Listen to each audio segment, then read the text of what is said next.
ITN பேஸ்கோ நான் தான் அவங்க செஞ்சு போகிறோம். கிளம்பிட்டு பார்த்தீங்கன்னா கோயம்புத்தூர் இருக்கும் வெள்ளிங்கிரி மலைக்கு தான் போயிட்டுருக்கோம். தென் கைலாச அழைக்கப்படும் ஒரு சிவலிங்க மலைக்கோவில் தான் இது. நம்ம அங்கே நம்ம கிளம்பி போயிட்டுருக்கோம். யார் யார் போகிறோம்னு பார்த்தீங்கன்னா என்னோடய சகோதரர்களும் போயிட்டுருக்கோம். நாங்கள் உடனே மலை அடிவாரம் போயிட்டோம். மலை அடிவாரம் போனோம். 3 தினம் அன்னதானம் போட்டுட்ருக்காங்க. ஏன்னா சாப்பிட்டு தான் மலை ஏற முடியலாம், ஏற முடியாது.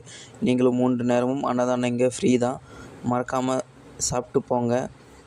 உங்களுக்கு தேவையான பொருளாக வாங்கிட்டு போங்க. மறக்காமல் மேலே கடைகள் எதுவும் அதிகமாக இருக்காது. ரேட்டும் இருந்தாலும் ரேட்டும் அதிகமாக இருக்கும். மறக்காமல் தண்ணி பாட்டில், உங்கள் திங்ஸ், ஸ்நாக்ஸ் ஏதோ வாங்குற மாதிரி வாங்கிட்டு போங்க. இல்லாமல் அதிக வெயிட்டு கொண்டு போக வேண்டாம். இல்லை மலை ஏற முடியாது. வேறு என்ன சொல்கிறது, நான் மலை பார்த்திங்கன்னா ரொம்ப கடுமையான பகுதி. எல்லாமே உங்களுக்கு ரத்த அழுத்தம், ப்ரெஷர், சர்க்கரை வியாதி இருந்தாலும் நீங்கள் மலை ஏற வேண்டாம். மெயினாக இதயம் ப்ராப்ளம் இருந்தால் நீங்கள் மலை ஏறக்கூடாது. ஏன்னா உங்களுக்கு அப்படி மீதி என்ன உங்களுக்கு